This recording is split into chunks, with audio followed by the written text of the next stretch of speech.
And I'm like, no, there's a way to do this. And so I ended up creating these different programs. So kids, inner city kids in LA, if they were in trouble for truancy or were in other programs for their behavior, they would partner with me. And if they did good in school and went to school and were good at home, they get to spend a day in my studio with Nas or Corrupt or Snoop. So that was my first time taking all the ideas of what I knew as a young person. And I was like, oh, I don't know what to do in this industry. I'm like, now this is really cool, like watching these little kids come in and say, oh, I didn't get in trouble for, not going to school today. And they're trying to avoid, getting jumped into gangs. They're like, well, we went a different route this time because we knew we got to come here after school. And so just watching what that did for the celebrities, for the students. And then eventually we created a program with Dare America and did an album. And then I got the Obama phone call. So, but there was so much there that I really helped to shape what I'm doing now.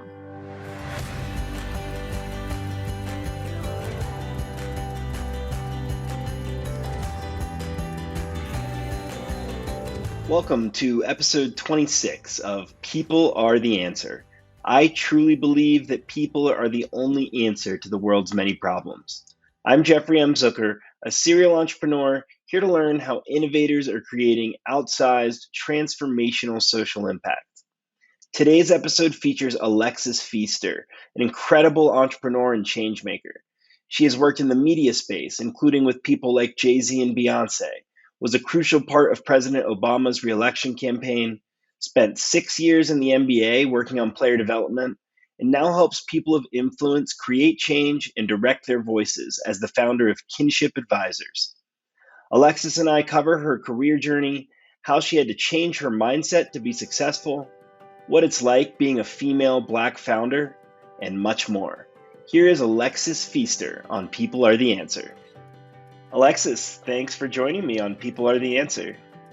Thank you for having me, Jeff. I'm really excited. Yeah, it's truly an honor, and would love if you could just start off by telling our listeners who you are, where you're based, and what your current role is. Sure. So Alexys Feaster, CEO of the Kinship Advisors, native Washingtonian, I like to say. I live in Washington, D.C. I was actually born in South Carolina, where my family is originally from, but spent most of my childhood years here in D.C. Lived in every major city, though, L.A., New York, kind of made my rounds, Chicago, and then now I'm back home. So Got it. Well, to... we're going to deviate just for a second here. You and I, unlike most of my participants, I'd say we haven't talked a lot before this. I'm actually from South Carolina originally, grew up in Charleston.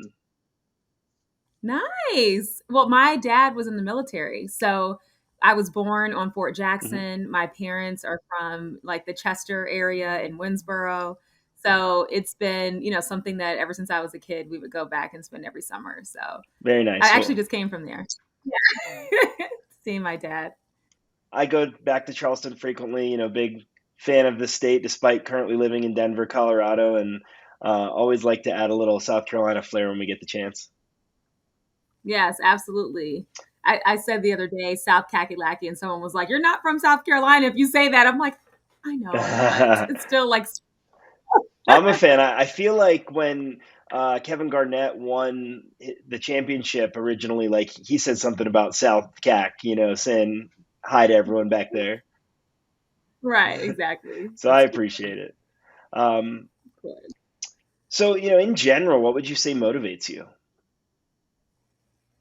I think for me, like the ability to inspire, I saw that question. I'm like, man, what does motivate me, right? It's social impact and making a difference in people's lives. Like all of that is true.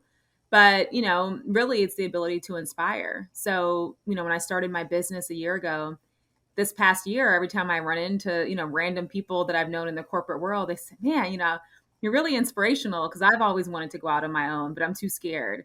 Or, when you have different interns and people that work on your team and you're in motivating them through inspiring and like leading by example. And so I think for me, I kind of get excited by that. Like, okay, maybe there's something that I'm doing that can inspire another person. So I think that's what motivates me.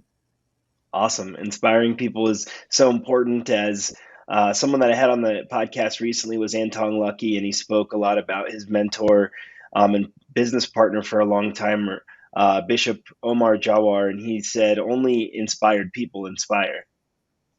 Mm, So it's a that's beautiful funny. quote. Yeah. Uh, Yeah. so you talked about, kind of being a military brat. Where would you say you grew up, and what was it like, or what was it like moving around? Yeah.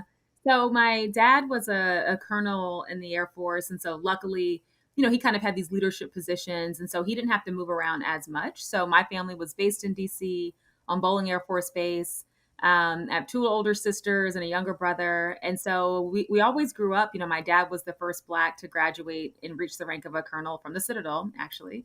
And so there's always been these like, different milestones within the family. And we were always motivated to try to be great. It didn't matter. You could be the greatest, trash man or the greatest, whatever it is that you do, but just be great at whatever it is that motivates you and that you think is your purpose in life. And so I grew up in that household. It's funny because I was kind of the creative one a little bit, where I'm like, I want to be in music or entertainment, whereas my sisters are lawyers or just more like corporate. And so that was always an interesting dynamic because my brother and I were more creative in that sense. But I grew up, great upbringing, went to college pretty locally at James Madison University, but immediately moved to LA. I'm like, I've got to get to LA because I knew at a young age, I didn't want to be in front of the camera, but I knew that my passion really lied, behind the scenes in entertainment. I didn't know what it was, but I'm like, okay, I know I have to go to Hollywood, right? And so that's kind of, what took me from upbringing and, just really trying to figure out what I could do that's in my interest area, not really having a definition for what those things look like. And that's okay. Let's go to Hollywood. There has to be, some dots that will click together. And so I was able to do that and get into a program that helped to kind of shape how I looked at the entertainment industry. Awesome. Yeah, I would love to hear more about that. I know, like you mentioned, you started your career off in the media space. What was that like? Yeah, awful. No, kidding.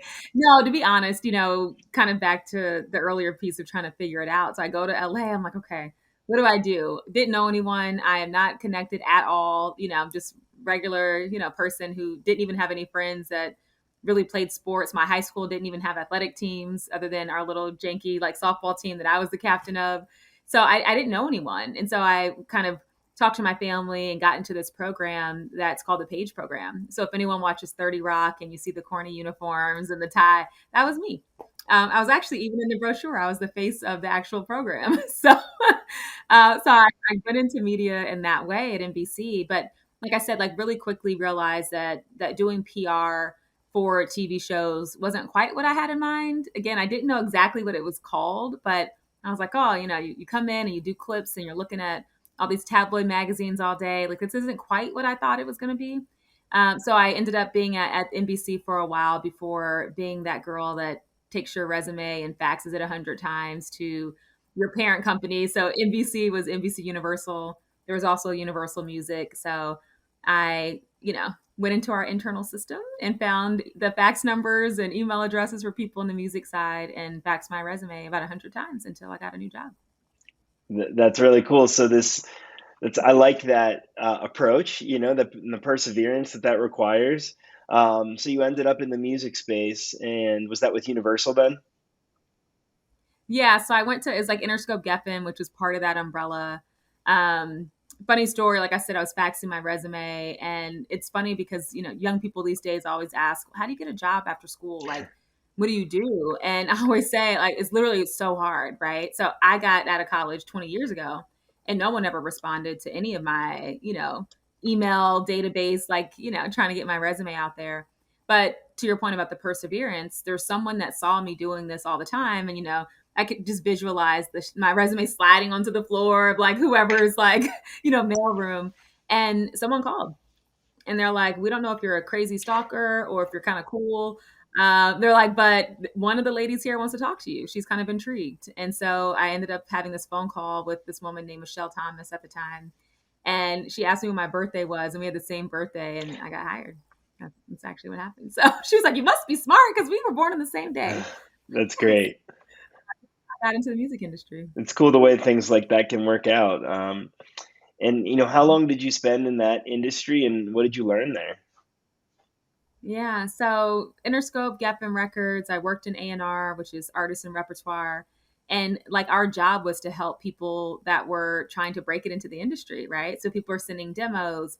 The box under my desk actually had Rick Ross's demo in it, you know? So like literally people are mailing in trying to get their big break. And so my job was to support my boss who did a lot of the A&R work there, and to listen to the music and, you know, create studio time and go in the studio and Yeah. help people like Keisha Cole make their albums. And so what I learned though in that space was very much so about helping other people, and like the satisfaction that I got from helping other people pursue their passions and their dreams. So it was an interesting time period in my life because again, I knew I liked the behind the scenes work, but watching people's dreams come true, like that was really, there was something about that. I'm like, "Ah, Yeah. I get to be a part of signing someone or someone finishing their album or getting them, connected with a producer of like their dreams. Like, now this is cool, you know?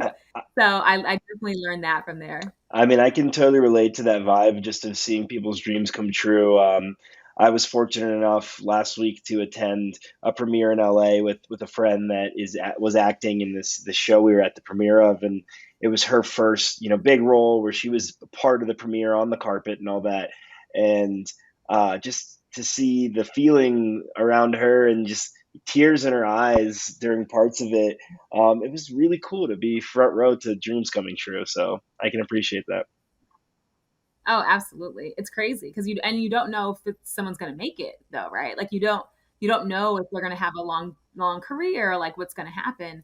But to be a piece of watching that at the inset is special. Yeah, it really is. And so it sounds like you got to do some really cool work in that. Just it seems like discovering some artists, which is really cool. Um, and then how did you go from there to ultimately working in the Obama campaign? Yeah, so I did that at Interscope. It was great. And one of the things that I, had to do was help find studio time. So you've got all this raw talent or talent that's recently getting signed. They've got albums to do. And so I would go and I would, make relationships with recording studios. And I got a phone call one day from a gentleman that ran this like mansion studio. So it's this big home and you could sleep there, record there. And so I decided to go help him, with that business. And so what we did is, you create this environment of a homey vibe. And so Rock Nation was my first client. Oh So wow. they had just signed J. Cole and Rita Ora and Bridget Kelly. And so they, came to the studio and booked us out for 6 months, and they all made their albums and made their dreams come true. And so while I was there, something really pivotal happened right before Obama. And that's when I first kind of was able to test out some ideas I had about how really famous people can do community service and like want to keep doing community service. And so I would sit in the studio. I'm like, man, these guys, they're writing all day, or Nicki Minaj is in there doing her stuff. But then there's like a lot of downtime because they're in the courtyard. And I'm like, man, this would be a great time to like mentor some kids. But of course, they're like looking at me like, whatever. Like, you're like, how are you going to turn your studio into like a school? And I'm like, no, there's a way to do this. And so I ended up creating these different programs. So inner city kids in LA, if they were in trouble for truancy or were in other like, programs for their behavior, they would partner with me. And if they did good in school and went to school and were good at home, they get to spend a day in my studio with Nas or Corrupt or Snoop. So that was my first time taking all the ideas of what I knew as a young person. When I was like, oh, I don't know what to do in this industry. I'm like, now this is really cool, like watching these little kids come in and say, oh, I didn't get in trouble for, not going to school today. And they're trying to avoid, getting jumped into gangs. They're like, well, we went a different route this time because we knew we got to come here after school. And so just watching what that did for the celebrities, for the students. And then eventually we created a program with Dare America and did an album. And then I got the Obama phone call. So, but there was so much there that I really helped to shape what I'm doing now. I mean, what an amazing thing. What an incredible incentive for kids to be able to like go into the studio with some celebrities. I mean, that had to be world changing for them. I'm sure every kid that stepped through that door, their life was forever changed. And so, yeah, I didn't know a lot about that in my previous research. So, I mean, that's a really cool, high impact experience. Yeah, absolutely. And some of those kids, like one, his name was DT. We used to call him Little DT. But he was in trouble all the time, like literally all the time. But then his grandmother would call and say, well, he wants me to call you anyway and see if you can make an exception for him because he knew how much I liked him. I love this kid. And so, they would try to do these exceptions. I'm like, no, you have to go to school. Like, this is the reward. And then, we left Lava Flow. I moved to Chicago to run Obama stuff. And a couple years later, he sent me a note and said, after you guys left, I got in a lot of trouble, and now I'm in juvenile detention, like jail, for the next 3 years.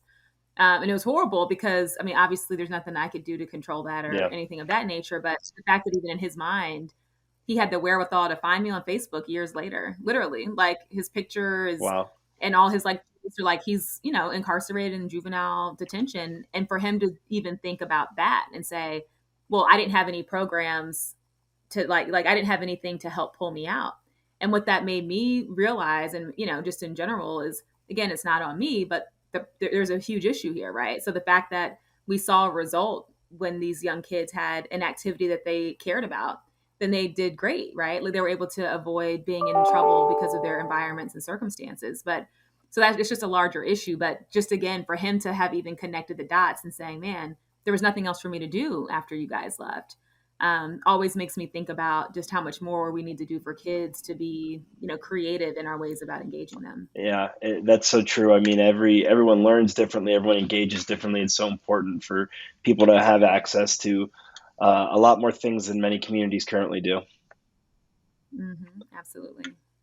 So you moved to Chicago to work on the Obama campaign. I think, regardless of people's political sides of the aisles, I think most people can agree that the Obama campaign was transformative in terms of how campaigns are run, the type of interactions and communications that are being had with potential voters, and things of that nature. What was your role and what was it like there? Yeah, no, absolutely. And I think my role was to do what you described, right? Just now, it's kind of, they were known for being different and innovative and engaging differently. And that was my job. So I got a phone call and they're like, well, we need some help engaging celebrities and athletes and just people of influence. And I was like, sure, of course. Like, if I can, help do that, let's go. So that was my role. I was the director of surrogates for the campaign, and my job was to create be creative. And so I created Athletes for Obama, which is how you saw the basketball games with Carmelo and all these different guys and the president.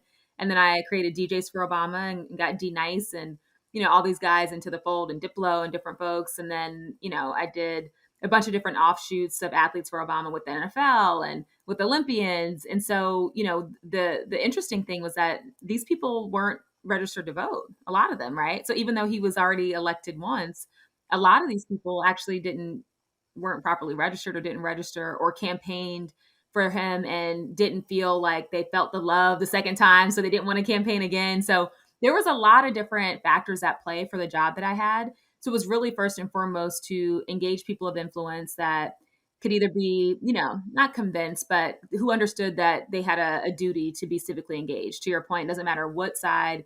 We have duties as American citizens. Like, people fought for the right to vote and to register to vote. So that was always my speech, right? I actually did a campaign with Jay-Z specifically with what I just said, like, exercise your rights, like our ancestors died for it. If you're not voting, then you're a problem. I don't care who you vote for, but register and go vote. And so that was my job, is to have those kinds of conversations. Like, you need to register, you need to go out. And then if President Obama is somebody that you wanted to campaign for, my job was to create those experiences. So we would do rallies and, panels and just different types of ways for people to get really activated and motivated. And so that was my job. And it was super cool. I did the Mariah Carey concerts and the Jay-Z Beyonce 40/40 dinners and all that stuff. That's all the stuff that I ran for him. That's amazing. I mean, it sounds like you got to meet some incredible people and truly have real impact on the entire country. So, I mean, that must have been rewarding. Oh yeah. The most rewarding was one time the president was leaving an event, and then he came back and he came up to me, and I thought, humble brag, I thought he was coming up to Beyonce because it was me and Beyonce and Jay-Z. And he comes up to me and he says, I knew this was your event. He was like, Wow. I knew it. Like, and I'm like, okay, so even like if the events we're throwing, if he can, as the president, say, oh, I'm sure he didn't really know my name, but he's probably like, okay, like, I know that when I go to things that make him feel whatever way that event made him feel, that he tied it back to knowing it was something that I did. And so that was like, okay, so there's even a brand associated with how I'm Yeah. presenting things on his behalf that he appreciated. So I mean, that's about as big of a compliment as you can get. I mean, I have like secondhand excitement for having heard that story. That's really really awesome. I have a picture of the aftermath too, not of him, but of them afterwards being like, "Girl, he just said," and I'm like, "I know, right?" So like, Beyonce and Jay Z are hyping me up. They're like, "Did that just happen?" I'm like, "I know." So we were all like, just excited. We were all excited for the moment, Yeah. So to even have them so excited for me in the moment, I'm like, I mean, "Sorry." it's otherworldly to hear these kind of things. I think for a lot of people too. I mean, not only did the president say that to you, but then you were talking to two of the biggest stars in the history of the world about it. Right. And I actually just posted the picture the other day on my Instagram. So there's proof. There's proof. All right, well, I'll check it out after. I'm excited. Check it out. Uh, Validate it. and I mean, while we're on Beyonce and Jay Z, how are they? And their motivations. Like amazing. I will say, and obviously I'm not like their friend or anything like that, but I will say that even in those experiences over a decade ago, everything about their interaction was so thoughtful. Like everything about even Jay doing a video campaign about the power of your voice, like how thoughtful they are with all the work they do. And then obviously, as most people know, they do so much that they don't want any credit for. And I think that that is something that is really rare. Yeah. The amount of things that they do, having funds that bail people out of jail, and just the level of work that they do in the space that no one knows about, that I don't even know the half about, I'm sure. Like that to me is what's always been most compelling. Yeah, I mean, that shows you true character when a lot of people are doing things behind the scenes versus having to get everything out there. It says a lot. Yeah, for sure. So, how long were you with the Obama campaign or the Obama administration? Yeah, I was there until we won. So we were like super excited. It was touch and go there for a minute. And then obviously we got him reelected. And, it was this weird phase of my life where I'm like, oh, campaign life, it's a lot. Like, I don't, I don't know how often people talk about it, but like you're not sleeping. Like I was super unhealthy. I'm like eating cupcakes and beer all and pizza, like it's just nothing. I remember my mom came to visit and was like, maybe sit on an exercise ball. Like, I'm like, she's like trying to give solutions. Like, I don't know what to do. But to make a long story short, like we could have gone into the White House and I was like, I don't know. Like, I don't know if I'm ready to keep going for 4 more years at this pace, but there's other ways that I could support the efforts outside of it. And so I actually got an opportunity to stay in Chicago and kind of build out a lot of community work with a bunch of different artists, with a really prominent family that was based in Chicago. But so I declined the White House opportunity, and that opportunity actually fell through. And so I always share the story with people, like imagine like the high of the career that I just described, and then I'm taking a risk, right? I'm like, okay, I'm going to take a risk and be an entrepreneur and go this other way, and literally fell flat on my face. Like the family, the son had some personal issues, and the father, the patriarch, called me and said, "We think you're amazing. We have all these plans for you. We just can't do them right now. We just can't. Like we just can't. Like, and it's probably gonna be a couple years." I'm like, I didn't take a job in the White House though. Like Yeah, you like I don't have a job. And you know how the cycle works. Once you're in the transition team, there's no one's leaving. yeah, It's not like there's some that opens up for you. And so it was honestly a really devastating time. I remember like going home and moving home with my sister and my mom and like my niece. And I'm like, okay, I've never even had a roommate. And now I'm living at home in my sister's like basement, because I don't have a job. And so that it was such a really, rough time for so many different reasons. And, but it was also really enlightening because, in those moments, you're able to like really uncover again, like purpose, passion. I was so tied to the identity of my jobs, so yeah. like doing the types of jobs I was doing, I was so tied to Alexys as that person that does those jobs. But then of course, like everything else, like, everything happens exactly how it's supposed to. And so I ended up, talking to this woman that I knew at the NBA about, all the stuff I had done with Athletes for Obama. And she said, I feel like we could use you in this department. It's called player development. And And I'm like, I think you can. Yeah, I think let's try this out. So kicking and screaming, I had to move to New York. New York isn't really my vibe, but I had to go. And then I ended up being at the NBA. So it was, that period, like, again, I always like to share with people, super unexpected, but the reward on the other side is I was able to do something that's super cool. Yeah, I mean, it sounds like while that was tough, it was a grounding experience that sort of reset things, and you took it on the right path, and it sounds like it led to a really incredible position. Yeah. It took about a year though. Me sleeping at my sister's house, like, is this gonna be my life? Yeah, those No. situations are always tough while you're in them, and then you look back and you say, that was super impactful and helpful for me. So it's great that you were able to get through that, and then you spent it was 6 years at the NBA. Is that right? Yep, 6 years. So went in with the goal of like revamping the way that the league engaged players. So obviously the NBA is always at the most cutting edge, at the forefront of all the different things. But at the end of the day, it's still kind of complicated in how best to engage, athletes that come into the league at 18, 19 years old and have millions and millions of dollars, more money than their parents and my parents and everybody, and then trying to have them come in and be the consummate professional and Right. never get in trouble and be respectful and a good partner, a good teammate, a good father, all these different things. So my job was to come in and look at how we did our programs and reshape them to be in the best interest and using their input. So it was great. I mean, that sounds like such an important role. I mean, obviously, these NBA players can be role models for a lot of kids out there. It's so important how they take this role and responsibility. And I watched an interview that you did on YouTube, and you were talking about some of the personal and social development of the players, and I thought that was super interesting.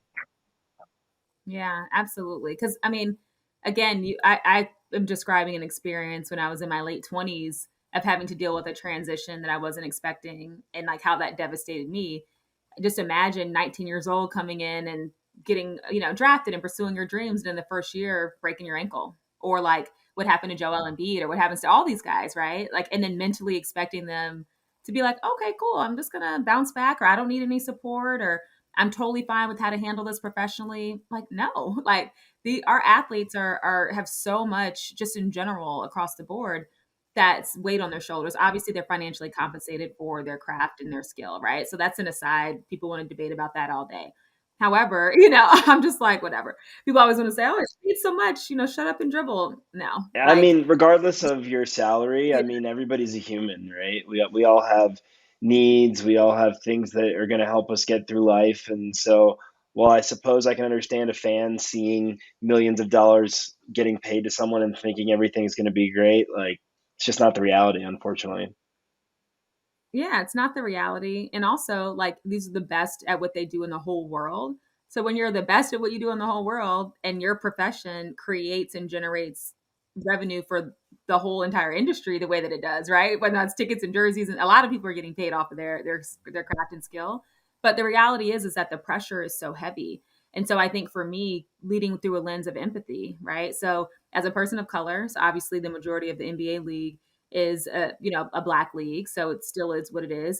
It's very international now, so I think it's over 100 players or 90 something that are also international. But at the end of the day, you've got people. They didn't have a lot of people that look like me that were helping to lead, the revamps and the programs of what they do, and so. And then also, just leading from the space of what do they say they need? What we like to do all the time with other people is we like to tell you what you think you need. And so my job, I think, in all these different roles, but especially at the NBA, was to ask our, constituents, where are you struggling? Where do you need support? What do you care about? Like, how can we support your family? What does that look like? And then my job was to create that. And so doing that over the years and creating staple programs that have never been done before was amazing. But really, the catalyst of that was to be able to bring back my political, experience and really focus on civic engagement as a piece of my job. And that to me was probably one of the most rewarding things. Yeah, I can imagine. I mean, imagine you really open these players' eyes to how impactful they can be. Exactly. And even down to the point of, helping players register to vote. we had like a 22% or 24% voter registration or players registered rate. Obviously, a couple of those are international, but that's normal to the size of the country, right? It's low, but that's basically what it is everywhere. But for me to be able to talk to them and, again, to your point earlier, I don't care who you vote for, just register. And if you don't register, then you're not even going to have a choice if you wake up one day on election day and want to vote, right? And so a lot of it was around education and empowering. And so living in the NBA bubble, post George Floyd, I literally had a clipboard and one of those draggy sign things with a QR code. And I was literally outside of their practices in the bubble, getting them to register to vote. And we got that percentage up to 96%. Wow. So yeah, That, and then they got Trump out of office, and then they also used their locations to do register voters in the arenas. So they started to look around and say, "I think my one vote did count." yeah. Wow. It changed the mentality because we thought people don't think your vote counts, but it It, does. and I'm sure it's changed their mentality, like going forward in their lives after having that experience. And I know the NBA had a really tremendous response in general after the murder of George Floyd and the murder of Breonna Taylor. Um, I know you worked on some of that. Be interested in hearing some of that experience. Yeah, no, I think NBA athletes, female athletes even more so than NBA players, WNBA players have always been at the forefront of activism, at different levels. Right, every player isn't going to be the most vocal. That's always an issue too. I think that in any type of environment, there's leaders and there's people that are waiting for the leader to lead. And I think when you're in those situations, obviously LeBron, as the perceived leader of the league, you know, people are looking at everything he's going to do all the time, right? And so I think in general, it was interesting because guys were torn. People wanted to march and not play. People didn't want to be the face of Black Lives Matter. Everybody had their own levels of engagement, interest, but everyone was outraged, right? Across the board, doesn't matter black, white, yellow, purple. Everybody was outraged. And so that's what we had to work through, as a person on the league who deals directly with players all the time. I'm on our Black Employee Resource Group Council. I'm one of the executive champions. So I've got all these kind of different hats that I'm wearing. And again, like my role was to then bring it back to the voice of the player. So we're having a lockout because of COVID anyway, or not lockout, but we can't play because of COVID anyway, and these other things that are happening. So at the end of the day, it's like, how do you put emotional support and action, right, around what people can do? And so our players wanted to march. They did. You saw Jaylen Brown out there. You saw all these different people out there. They didn't want to play a game without there being some real, the league stands up for so many different things. The bathroom bill in North Carolina where we took All-Star out. So a lot of that happened. Like, what are we going to do to punish, like, the way that we would do for anything else, right? Like, normally we would do something that's drastic to take, economics out of the equation for people if you're discriminating against folks. So, to make a long story short, like, that was my job, was to bridge the gap with players. I hosted conversations called Conscious Conversations with Breonna Taylor's mother and all of our players. I hosted stuff with, Van Jones and Tamika Mallory. And so to educate. And so a lot of my role was spent around educating our players, making them feel heard, creating solutions, creating things as little as when you get into the bubble, if you're going to decide to play, everything in there you'll see is options around education to learn more about these systemic racist issues. We got them books. We had a whole TV channel that was curated in the bubble specifically with movies like 13th. Like, those are the types of things that I helped to run and lead, on top of that being on the advisory council for Adam Silver, to really unpack and understand how employees were feeling and how players were feeling. Well, tremendous job there. It was great to see the NBA's response. For those listening, I'm curious what takeaways you have from that experience that you think other organizations can learn from. Yeah, I think the glaring ones are probably to talk to the people that are us, right? So if George Floyd's the one that's been murdered, like, let the people of color be the leaders in the spaces, not just the teachers, right? So what happens when you have these tragedies that go on, and this happened a lot post George Floyd in corporate America, is that then you turn to all your Black employees and you say, what should we do? Or teach me more about why this happened. And it's like, okay, you could read about what happened. Why do I have to then relive the trauma and reteach you? So I think out of that experience, what was learned and what really worked is that you have to go back to the people who are most affected, right? Even though everybody's affected in theory, but mentally, psychologically, socially, like who has watched themselves be murdered time and time again? It's people of color. So being able to tap into to us and as an organization, tap into the people that work with you, who work for you, and ask how we can lead in these spaces. I think is what we learned, because at the league we were asked to lead different initiatives, not just what we thought, not just to teach our colleagues on how to be more racially sensitive. It's okay. This is how, like, help us lead around the solutions. So I think that's first and foremost. And then you also need people at the top that care about creating real change. And if that doesn't happen, it never trickles down. Yeah. People always think if you have middle management, if you do trainings for middle management, that it's fine. And it doesn't work, right? It has to come from the top. And so all those things I think I learned, I think society learned. I think we saw with all these different pledges that were out there in different communities. So, I think that really kind of turning inward to the people that are most affected Yeah. was a really good lesson. Yeah, thanks. Thank you for sharing that. It's certainly going to benefit some listeners, I'm sure. And yeah, a lot of corporate America made promises in the aftermath of those incidents. How can they be held accountable? How can we make sure that these promises are being kept when the media, coverage dies down over time? Yeah. Such a good question. Like, in my opinion, I think that the thing that would work is if there was some public way of having a scorecard, right? Because that's what organizations care about. They care about public perception. They care about how they rank. That's why everybody pays to be on the top business list or the Fortune 500 or that's not like real data half the time. Like people are paying to get included in best company to work for, like all that stuff. It's all you pay to play, right? And so I think in that instance, like understanding that same thing could be the scorecard, right? So what is your social justice scorecard? What is your social impact scorecard? You poll your employees, you poll your constituents, you poll so anyone that's affected by your business, the same way you would do for anything else. And what do you get, Coke or Lowe's or Home Depot or whoever, made their pledge? And so in my opinion, unless there's something that can publicly, make someone feel like they care, then they're never gonna, because right now you never see what's behind closed doors. And so I think there are ways. I've actually heard that some people are working on some databases like that. But I think, that would be the best option is some public reporting system that gives you a scorecard around your impact Yeah. levels. Well, I hope some of those endeavors are successful and that we are able to monitor those things. I think it's really important, just given how much leverage corporate America has in our country. Oh, absolutely. And there's a reason why it doesn't exist now, of course, because nobody wants to have that pressure. Yeah. And people made the commitments, and then we're like, oh, we had this thing happen in the business model, and we need to take the money from D&I over here to, Right. create this new aircraft. It's like, okay, so it happens all the Yep. time. Excuses for sure. And hopefully we're coming up to a point in the world where people are held accountable for that type of thing.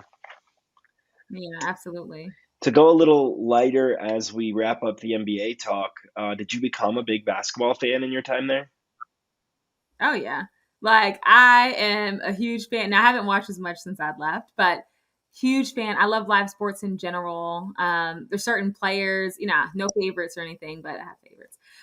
But you love to see certain people play. But huge fan. Like I love the pregame routines, everything about, the game I love. I do miss it. I do miss like going to games I was going multiple times a week because I traveled so much to all the different markets. So I definitely miss the game aspect of it in that sense. But yeah, huge fan. Anything live sports, I'm there.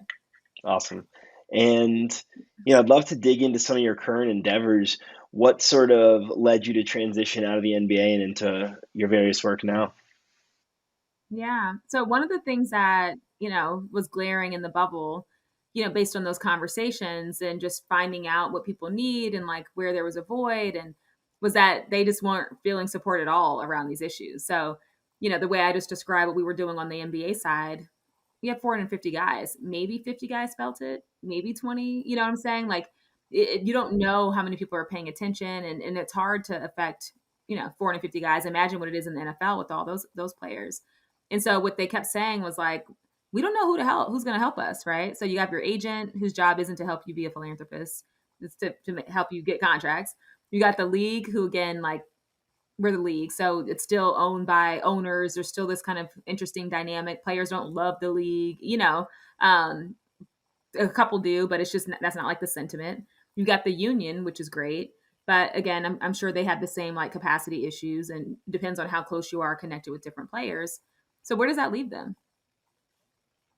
Like, literally nowhere. Yeah. And so guys wanted to get connected with other social justice leaders. No one knew who to call. Or they wanted to actually create programs. Who was going to do it? Their agent? Like, and so at the end of the day, what ended up happening is that I was asking people, what would you think of me not being inside the league? And in full transparency, like, I had a very rough time over the years when I felt like it was my time to leave, not leaving, because I felt like if I wasn't there, then who would protect them? There Right. was this weird sense of like I had to, you know what I'm saying? So as much fun as I had, as great as my job was, I didn't want to leave them, Right. right? Or leave the families. And so I explained that to some of them, and they're like, where are you going though? If you leave your job, that doesn't mean like you're leaving. Like, you go to my mom's house. Like, I'm gonna see you at your mom's house. So I was like, oh yeah, you're right. Like, it's not like your number's gonna change, or like my Right. phone is gonna not be able to. You're not gonna lose the access. The reality is that what I wanted to do is I wanted to not feel like I wasn't doing enough, which is how I was feeling at the league, and wanting to leave and just being afraid. But the validations from them were game changers. Like, I used to walk around the bubble every single night with Bam Adebayo, every single night. We walk around. I was getting fat, so he was also helping me try to lose the weight. But we walk around and talk about life, and talk about impact, and talk about our dreams and our purpose and our goals. And so, that's one of the catalysts was like, okay, I think I need to do something different. And then in January of 2021, I launched the Kinship. And I'd had the name of this company for like 3 years. I always loved the name Kinship because I'm a big community builder. And I'm like, oh, Kinship sounds like community. And, Yeah. like, I always had this idea. I just didn't know what it was going to be. Mhm. And, so I started in January of a year ago, and I talked to some of the guys. I'm like, you told me you would hire me, remember? Like, you promised, like, I don't know what exactly I'm doing, but give me a shot. So the reality is, like, Bam was the first person to hire me, and like, yes, like, we can build all these great things together.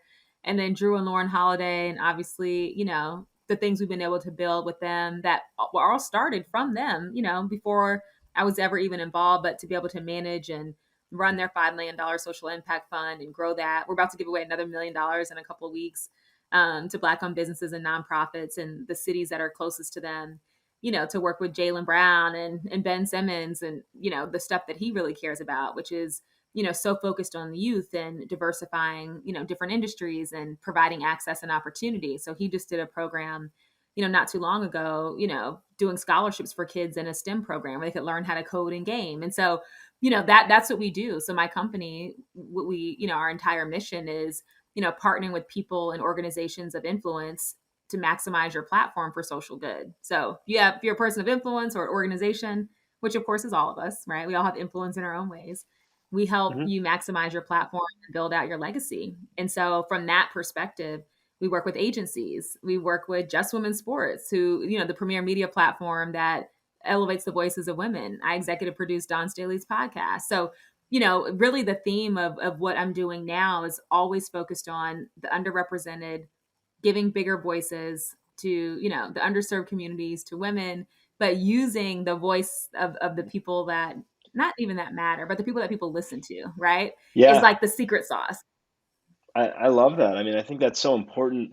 One, you've clearly built these incredible relationships and now you have the ability to leverage them. And two, I think there are so many, whether it's athletes, musicians, other celebrities out there that have these platforms that have a voice that people are listening to that don't know the best way to use it. So to have someone like you advising them, I think is tremendous. I think it's incredible. And um, certainly a need that we have in our society. Let's help these people that have these big microphones where people listen to them. Let's help them, push things in the right direction. Mhm. And, I think we mentioned earlier, like sometimes people they want athletes, they want to know what they think on the political topic, and other times people are like, just play the game. And the bottom line is they do have this platform, so it's up to them to use it how they feel is right. Yeah. And it evolves, right? So like you might come in and be like, I just want to do a turkey drive. I just want to give out coats in my neighborhood for Christmas. I just want to do, and then the next year you may want to do something a little bit more. Like, oh, I saw this happen in the news. I kind of want to meet the community leader just to get to understand what's happening. And then the next time you might be like, I want to be like Holiday, right? Like I've got some extra disposable. I'd rather have a fund where I actually help businesses and I can use my capital and maybe then become investors in those businesses, right? So the level of advocacy is going to always be on a scale, a shifting scale. And that's what, and again, even for organizations, because we work with businesses and brands and all of that, it's not just with individual players and their scale shifts, right? So we do these I guess they're not D&I trainings, but I guess they're kind of bucketed in that. But we do these like cultural trainings where we work with big companies and agencies and actual, agencies that work with athletes on cultural competency. Like if a situation arises from a cultural perspective, how do you handle that? Right? Like how are you showing up for people, for your talent or for your athletes or for your, employees in a way that shows that you actually care about what's happening within their culture and within society. Like that's how you retain clients. That's how you build relationships. That's how you make more money also. So like that's what we do, even on a bigger scale. Awesome. I love what you're doing at Kinship. I look forward to learning more about it. And then I also noticed that you also have another endeavor called Protege. Yeah, absolutely. So funny enough, if you think back to the story I told like less than an hour ago about the recording studio where I had the kids come in and do the programs, that's been on my mind for a decade. And so I was telling a couple people after I started Kinship, I said, we got this service based business. It's great. You get to work with some of the best athletes in the world and do this like hand to hand combat in the community. But I also want to create generational wealth. So how do you do that, right? Like in a service-based business. And I'm like, I want to create some technology. And so I've had this idea for years of can you do like a swiping, like a Tinder thing where I could swipe and get matched with you as a podcast like expert, right? Or I can get matched with my mentor who is a CMO of Pepsi. But by using technology in an app, people of color can actually swipe and get mentored by some of the biggest names in the world, right? So my reason for wanting to build that is because so many of my friends, no matter what level of career, no matter what they look like, male, female, again, no matter what the race, we all were saying that we aren't volunteering enough. We're not mentoring enough. Like we've all let life overtake our civic duties as people, as society. I don't know anyone who hasn't, I mean, myself included, pandemic or not, I'm so busy. I used to volunteer every Saturday, like in my early 20s. Like I would go and do the homeless stuff and feed people, and it made me feel so good. And then you get busy with life and work and you do not literally nothing. Maybe you donate a check, but we don't do the things that fill us up. So part of the solution to that was this app, right? Because all of us wanted help. We want an easy way to do it. So for the celebs and the executives, it makes us feel good, pulls our heartstrings. And for the rest of people of society, they get life-changing guidance and advice. And so I'm telling people this idea and they're like, this is amazing. You have to build it. We'll help you find the money. People were all over it. And then one of my friends who's an investor said, I think I know someone who's building that already though. Really? Introduce me. And it was Jackson Jen, who's the CEO of Protege. So I met Jackson and he's telling me about this app. And I'm like, you're literally describing the app that I'm trying to build. And he was like, let's do it together. And so literally Protege democratizes access to opportunity. And anyone all over the world can submit a 60-second video to get feedback or a life-changing opportunity that will literally change their lives. And so we're not even a year old. We've got everyone from DJ Khaled to Tyga to Mustard to Lionel Richie to, I mean, you name it, that are on the platform, and everybody's providing, life-changing opportunities. So it's really, really special. It's really new. We've got a really, really smart team. And, I can't wait till more people in the world, learn about it and utilize it, because at the end of the day, people are getting shots like really big. I mean, I just came from North Carolina where Ninth Wonder did a whole album, is recording a whole album with his protege. And BB Rexa was in the studio with her protege. So it's really, really impactful things. That's really cool. I love that. Excited to learn Yeah. more about that as well. Yeah, learning lots of cool stuff here. Um, Protege sounds like an incredible app and company. Oh yeah. It's really, when I say game changer, like you literally are getting direct, like DJ Khaled, if you send a video, he will literally be like, "Hey Jeff, this is what I think about this, text me." Yeah, Like it's just like, it's. and I'm all sure these it's people are mind doing. blowing to a lot of the users. Oh my goodness. And the coolest thing I think about the whole thing is that every expert that's on the platform, no one's getting paid to do it. They're doing it because they want to offer access and opportunity. Like that right Yeah, there yeah, that's is crazy. Like, you know what I'm saying? Like the platform itself, if as a user, you submit like a small fee for them to look at your video. So it's like personal development, back to that whole theory. The idea mhm, that if I want to really learn something, I'm going to care more and be more serious and be further along if I pay the $100 to go to the seminar, whatever that is.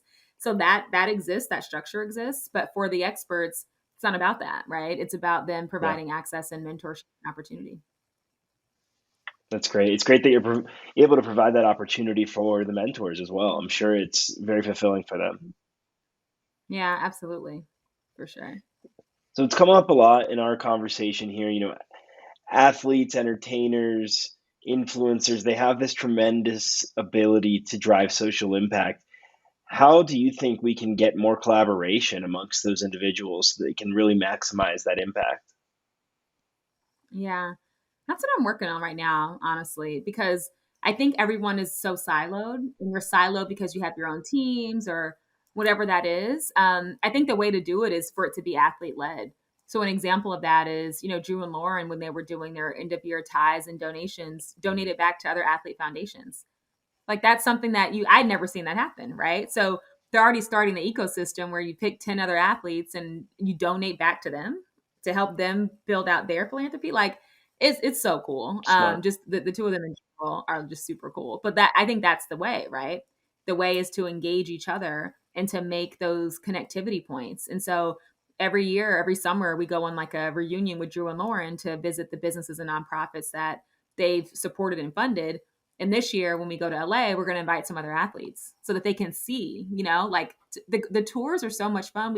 Some people have food carts, some people have, recording studios or like gardens and all these cool things. And so to take other people to see, like, this is what's happening in the real world. These are real, bootstrapped entrepreneurs that are feeding their communities, that are impacting other people's lives. And so I think that's how you do it is you creating empathy in the ecosystem by involving. And I think there's so much natural ego involved. Like, am I going to invite my teammate in the summer to go do this community thing? Like, normally the answer is no, because you don't want to impose or you don't want to, like you want people to have their family time. So I think the answer to that is like the ask.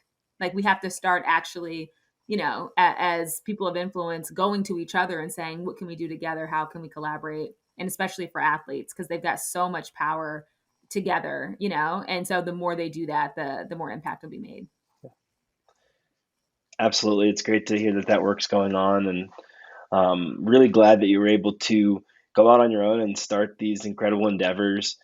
You took that leap from the corporate world to entrepreneurship. What was that like for you? How hard was it, especially being a Black woman founder? Yeah. It's so hard. And it starts with like yourself, right? Like I was so scared. And people laugh. My friends, they are not that nice. They laugh at me now. They always will send me something and be like, look at this text of you crying, and saying that you were going to fail, So they're always like trolling. They're like, because the first 2 months, I was like, this is not going to work, guys. Like, I don't quite know what I'm going to do, but I need to go look for a job. So I'll say like that's natural, right? So for everyone coming in, it is just a natural fear that I think exists because now you are responsible for your mortgage in a different way, right? Like you have to depend on your hustle to then create the way that you eat. And so a lot of fear in the beginning. I think that's one. Second, as a Black woman, we just know the statistics. Only 1% of our businesses succeed. So, on a very basic level, there's data by the SBA, by everybody that we just don't succeed, right? And so that metric is true. And it's because we don't get any funding, right? So, like, we don't have friends to ask for funding. I was joking with my dad the other day. I'm like, I know your will is like when you die, but like, is it weird to kind of Like, just take a look at how you, like, if there's anything that maybe you could do while you're alive, for your kids. And I was halfway joking, but like you know, the reality is I'm also trying to have the conversation more with our communities because it's Yeah. true that systemically, of course, we don't have disposable income. Of course, our family units aren't as intact. Of course, all these different things. And it's because of systemic racism. We all know that, right? But Yeah. really, when it comes to funding, we are actually the most successful leaders, again, statistically, but we're not getting the funding. The banks aren't funding us. We're getting denied for loans. And again, we don't have the friends and family network that exists amongst other cultures. What I love about the Asian culture and all my friends that tell me about their family traditions, it's like someone will come and open a nail shop and everyone else will sleep in the same house or they'll sleep in the back. And after 5 years, someone gets their own shop. Like, so it's only a 5 year sacrifice, and I get to own my own business that's profitable and like that's their culture, right? They literally hand businesses down, even down to the actual real estate that the business sits on. Like that's next level, right? But Yeah. they've come in and they've been able to create that infrastructure. So I think for us, like all these different things that are real make it more difficult. And I think for me, that's I still have that fear today. I'm paying for everything, right? Like luckily I've got some people on my team, but I'm bootstrapping everything with my business. And to even think about like where do you get financial support from? Do people care about service or social based businesses like I do? So it's a lot to think about. It does keep me up at night, all that. But the reality is that I know I'm doing like work that's bigger than me. And I really know that, God's not going to let me fail. So I just don't, I just think it's going to be okay. But at the end of the Yeah. day, it is hard because you don't have the resources. And my biggest thing is, you want to be able to build a team so that you can scale and be successful. And that's what happens to people of color is that we can't get the capital to build the team. Mm. If you can't get help, you can't scale. And Yeah. so that's just the cycle that we all need to try to break. It's what Jrue and Lauren are breaking by what they're doing. Yeah. Well, I'm glad you can be part of breaking down those walls that very clearly exist in our society. Um, Mhm. how do you think that industries can be more intentional in both supporting and hiring women of color? Yeah. It's interesting because I feel like it has to start again, like internally. Like you have to have people that are either, aware of their biases and don't activate on them, right? Like I think that's part of it. That's why I love all the different places that I've worked because I get to meet so many amazing people from every different background. But then you get to see like who's really empathetic towards these issues and who doesn't think that there's an issue at all, right? And I think that that is something that's a hard code to crack because there's a lot of people in society who don't see an issue. And if those are our leaders at businesses, if those are our leaders across the board, you're never going to see people like me because they don't see the issue. And I think that's where we have an issue. Yeah, An I issue. mean, I've unfortunately met some of those people, and it's incredibly frustrating and to see some of the ignorance that's still out there. But I do think that we are moving in the right direction in terms of understanding and mindset. Oh, I think so too. I think even the hiring, there was no DNI. Had you ever heard of DNI role at a company before George Floyd? Like maybe one place, one somewhere, Right. but like we actually did. Yeah, we actually had a conversation internally at the NBA about it because we're at the forefront of everything. We've got the guy from Merck that's like our advisor. All the cutting edge people. Literally, no one had a DNI. Wow. We didn't. No one had DNI department, a group, a person. You had HR. So I think to your point, that alone, the fact that in 2 years, 3 years, you still have HR, which is separate in most places, but that DNI exists and most companies that you've heard of, right? That I think is to your point a really good first step because that Yeah. department, their job is going to be to look at what we're talking about right now. But even to think that 2020 was the first time that we had diversity and inclusion in our corporations, in our organizations, when you say that now, Yeah. it's astonishing, but it's true. Like, Yeah. we've never had it in 2020? It's crazy. Yeah. Yeah. Well, it definitely shows that we're at least taking baby steps in the right direction. Yeah. And one thing I like to ask my guests is to tell me a story of when you really saw how your work could affect change. And you'd mentioned, I think it was DT that you mentored a bit within the studio, and that sounded incredibly impactful. Are there any other similar stories where you really saw your work and what it was doing?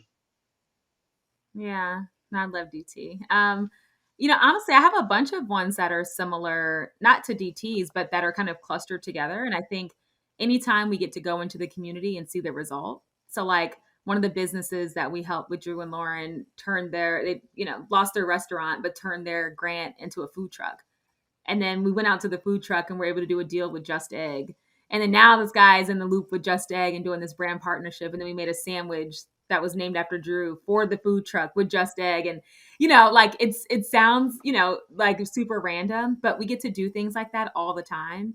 And for me, I've got a million stories of going and then being able to sit and be in the essence of people that have struggled that we've been able to help or give a glimmer of hope or a little bit of access. And so, I think fortunate for me, I've got a bunch of memories like that in my mind, but they're always stemmed and kind of rooted in like watching someone else who, needed something like get what they need and are thriving with what they're doing. Yeah. It's great to have those experiences where you can really see the impact. I think it goes a long way in motivating you to keep going. Yeah, absolutely. And then all the political stuff, because you get to see, even though there's millions of people in the world and your one little vote probably maybe did or did not matter, but like on that side of it, I always felt that those things were really rewarding. Like seeing Obama win, seeing, people actually register to vote and then actually vote and get excited. Like, okay, I'll say that was one other good story. Like, was it Kawhi? I think it was Kawhi. But we were like, he registered, and then you get like the thing that says like, oh, you're registered to vote or whatever. And he was so happy, and I had to like film him so he could send it to his grandma. Like help, like as random as that is, it's like somebody Yeah. was so excited from registering to vote who didn't care at all before, and now they're like, I'm gonna show my grandma. Like my grandma would be proud of me. Like that was cool too. Yeah, I can imagine just that whole process when you got the MBA from around 22%, I think you said, to 96% registered. I mean, that's remarkable. Yeah. It was I didn't realize the stat. I mean, I was tracking it, right? So I would go down the line and be like, okay, there's 3 people left on the Bucks. There's 2 people left that I need to get that are on the Bulls. Or like I literally it was like that, right? And I would go Right. and I would them and attack them and call their people and call the team and like literally do by any means necessary. Like we need to get these last 2 guys. So for sure being able to see that actually unfold was great. Were there any experiences that stand out from childhood that showed you the importance of giving back? Probably I did a lot of volunteering as a kid at the Covenant House. Like that was my jam. I don't know what it was. I loved spending time there. And so from about 11 or 12 years old, I would go like every Saturday or as many Saturdays as my parents would let me go. And so I always remember that about my childhood until I went to college. And then eventually I was old enough that I could volunteer there. And so I literally had like, my upbringing within that space.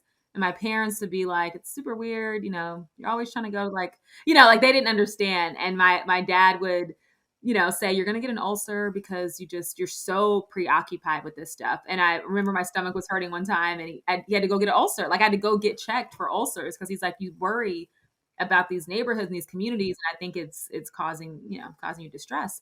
And so that was me as a kid. So I remember these feelings, and I remember this little kid named Chris at the Covenant House, and I wrote all my college essays about him. And I'm sure the college people were like, "Who is this kid that she's obsessed with?" But he was like a little kid whose parents were like on drugs, and I would go in and tutor him on Saturdays, and he didn't have any friends, and I was like obsessed with Chris. I wanted to be like the safe space for him, and so I wrote every college application about him, and they were like, "Okay, yeah, weird lady," but yeah. So I think my experiences there were how shaped it. I mean, it's really cool to hear how this was part of your life so early. Mhm. Yeah, Yeah. and it sounds like your parents, Young maybe they didn't understand it, but they were supportive. Oh, yeah, absolutely. I'm like, "Look at all the homeless people. We're just gonna not bring them food? Like, y'all have money? Get it." They didn't have money, but I'm like, "You have some change, give them some change." Right. So that it was always part of, I got off the train to go to high school, and there was I wish I could remember his name, but he sat in a wheelchair, and he was always out in front of the train station. And he would walk me to school every day. And people at school would say, "You have the homeless man in the wheelchair who walks you to school every day." And he couldn't speak either. And I was like, I know. It's so like, isn't he great? He's like my best friend. Like, and they're like, such a weirdo. Yeah, it runs deep. That's awesome. I love that you can connect with people that other people don't, wouldn't expect to. Right. It's been fun. So I'm sure, through all these incredible experiences, you've had a lot of people that have acted as in some way or another as a mentor to you. Is there anyone in particular that really stands out in that respect? Not one person. Like I tell this story till I'm blue in the face because I just always do this Jay Brown story. So I'll tell it because I always do. But Jay Brown's the head of Rock Nation. And when I had my studio, I was so scared to like pitch him on my studio because I'm like, you work with Jay-Z, you don't need my little ranky dinky studio, but I would love for you to come see it. And make a long story short, like he gave me advice that literally shaped every way that how I think about myself. And he said in that moment, because I was telling him all the ways that I know I'm not worthy. Like I know that I am nothing, right? That you are Jay-Z. And I remember he sat me down. He said, it really bothers me the way that you've been trying to pitch me on this thing. Like you keep talking about how you're nobody and you got this thing, but no one's gonna want it because we're already who we are. And he was like, you gotta stop doing that, right? Because as a person, you're so unique, right? And this is what I tell everyone that I deal with and work with now too. He's like, you're so special, right? I don't know if he really meant it, but this meant, this in fact, this has mattered to me. It was a huge mentorship moment because you're so special. What you have here is so special. It's so different that we want to use it. Like we're trying to figure it out, but like in general, you can't lead with all the ways that you're not good enough. He's like, you can't lead with that. Like you have to lead with the fact that you are so unique and what you bring to the table is so different. It doesn't matter if there's 10 other people that have the same job title, what you bring, only you could bring. Yeah. And hearing that from a mentor like him, I actually just texted him earlier, which is funny. But hearing that from someone like him of his caliber, and for the past 20 years for him to be available on text, and I went by his office last month and sat in there, for a couple hours. It was life changing. And I always remember that because when I'm in these situations and I'm like, why would they pick me? I'm a startup. Why would any major company pick us? We're nobody. Like you want to naturally go there. Like I need 5 years under my belt before I can get a client like that. But I always have him in my head. And to me, because I have so many mentors, like that stands out because it's that advice from him rings so true to how I've been able to pursue my dreams. Because it's not like I have unlimited confidence in the world. Like I said, I didn't know anyone. I wasn't connected to anyone, but I went after these big jobs post Jay Brown's, encouragement, because no matter what the situation was, I would tell myself, but no one is me. Like no one Yeah. is going to be me. No one's going to be you. So it doesn't matter. Go in because you're going to be special and different. Even if you don't get the job, like having that mentality has been a game changer. Yeah, I mean, it shows how much some words from someone like that can really change your life, and they were really important things that you needed to hear. Absolutely. And it's what I now share with other people because when you get something like that rings in your head, no one can tell me anything. Like again, it's not unlimited confidence. It's just that thing that normally holds everybody back is your internal mind Yeah, speak. That changed my internal mind speak, and I think that's what you have to tackle. yeah, it's incredible what a long way that can go. Your mental soundtrack. So I've been grilling you, and I do have a couple more questions for you, but in the meantime, if you'd like, you're welcome to ask me a question. Yeah. What's my question gonna be? Okay. You talk to a bunch of people on this podcast, I'm sure. Like, what are the trends that you see around impact and innovation? Like, are you seeing new themes pop up, or have you had a guest that's talked about something that you're like, man, okay, this is gonna be how we innovate in these different spaces? Overall, I would say that there's certainly more awareness of the inequalities in general within our society. That's Mhm. become, really floating to the top just over the last year or two. Just inequality has come into focus, and I feel like it is affecting what a lot of these innovators are doing in their work, regardless of whether they're in environmental work or education or drug policy reform, that there is an aspect of this that is coming within every single one of them. Um, and so that's kind of what I think is happening, and I think it's good because hopefully it's moving us to a more equal society. As long as that might take. But that it's been I've been glad to see that coming up, and the podcast is called People Are the Answer, and I do believe that people are the answer to all our problems. And an important aspect of that is for everyone to realize we're all humans. We're all on team humanity, as I like to put it, and we should be. And there's all this hate, and it's like we're way more similar than we are different.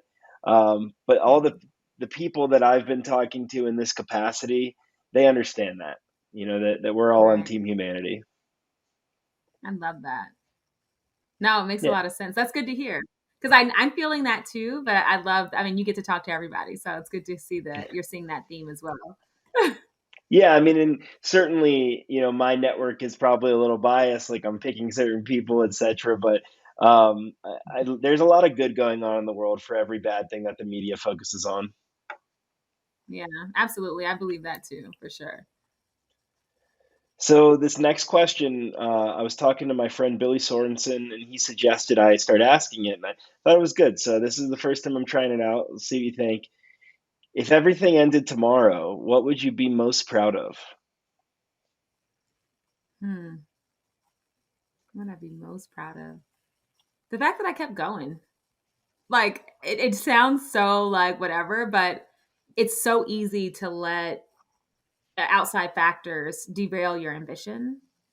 And I feel like I'm really proud of the fact that now I wish I had a little less ambition, side note, but but I'm proud that I've kept the same energy. Like that's something that it makes me feel good when I see someone that I've met or that I've known since high school, and I run into them now, and now they're the head of BT or wherever they are, and they're like, "You're the exact same person." Like that, I'm like, "Thank you," Yeah. like, "Thank you." You were the exact. Now obviously I'm on a growth journey. Like that's something that just as a person is super super super important to me. I really think that my next career, my next life, I'm going to be like some meditation yoga teacher on the beach painting art. Like I will say that like at the back of my mind I'm like, I think I can paint. I've never tried it, but I think I could be that person. But but like that's in me. Like I want to go to all the Deepak Chopra retreats and like do Yeah. all that. But at the end of the day, like I'm proud of myself. Like you keep like waking up, and no matter what happens and no matter how much pressure, and I've been in very high stress, high pressure environments my entire life. And it's a lot. It could break you. And so those different the ability that I've been able to get up, and obviously there's been rough times and all of that. Like I'm super proud of that because I could easily be like, you know what? I'm tired of this ambition. I'm tired of wanting to fix problems. I said to my chief of staff earlier, I'm like, why do I keep thinking of stuff? Like I was so mad. I'm like, why am I thinking of a new idea? I don't Uh, want to think about about That's a ideas. game I know Um, well. Yeah, every yeah, day. thing, and I've got another girlfriend who's just like, she's like, I don't want to be creative. I don't want to think outside the box. I want to do my job, go home at 5 o'clock, and have the rest of my life. And I respect that so Hmm. much. There's something about that. I'm like, man, I wish that was me. Like, and I just, Yeah. but it's none is better or worse. But I think Yep. about that sometimes that you put all this pressure on yourself and you do all this stuff that requires a lot of attention and things of that nature. But the fact that I keep going, I'm proud of. And as soon as somebody introduces me to my husband, I'll be proud of the kids that we have together. So shameless plug on your podcast that I'm single. So All right. I'll keep the feelers out there. Let you know. Um, yeah, thank you. but yeah, that's awesome. I love that you've been able to keep going. I certainly relate in terms of putting pressure on myself and always doing a lot, having a lot of ideas, trying to figure out the best ways to execute, the best ones to execute, which ones deserve your focus, etc. Yeah, exactly. I'm like, why? Yep. Just go on a walk in the park. Like, what is wrong? But yeah, it just never happens that way. Yep. It's So too the funny. big question that I make sure to ask everyone is if you could snap your fingers and fix one thing in the world, what would it be, and how do you think that change would reverberate? Mhm. Yeah, I saw this question. You actually touched on it in the question I asked you. So I was like smiling. So I'm like, oh, your answer is kind of like what mine would be.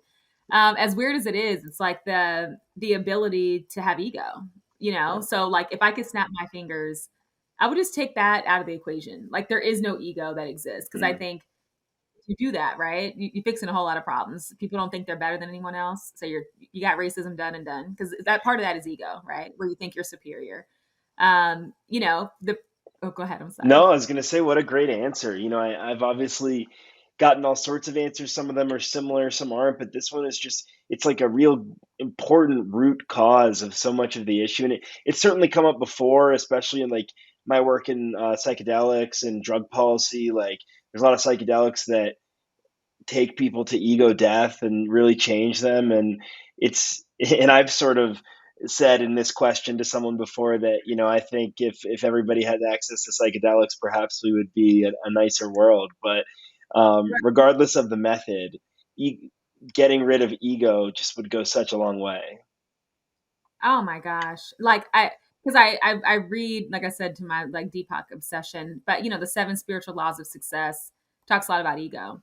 And I give that book to everyone that works with me. I give it to anyone who will let me. And it's the smallest book ever, but it's only like 90 pages, 7 chapters. But that chapter to me was a game changer because I'm like, oh man, like the ego, that's the death, right? Like that's the issue.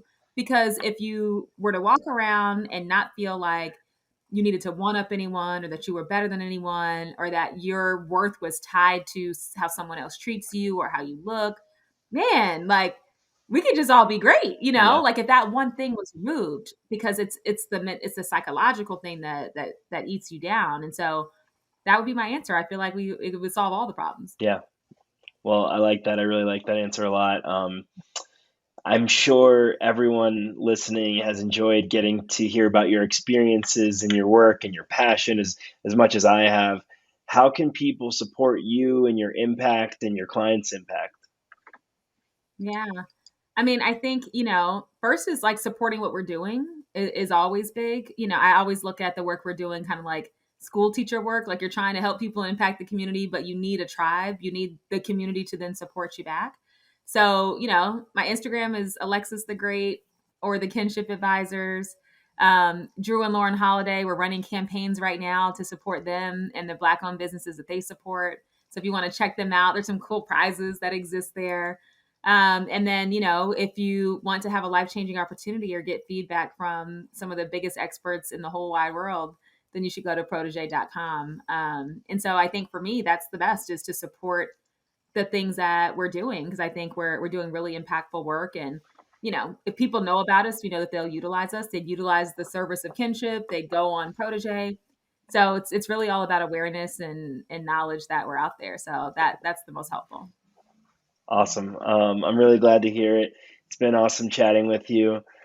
Feel free to tell your big name friends about your appearance on here in case they want to check it out and or share it. Yes. And I look forward to getting to know each other better and continuing our own internal conversation. Oh, absolutely. Me too. This was so much fun. Thank you. Thanks for listening to this episode of People Are the Answer.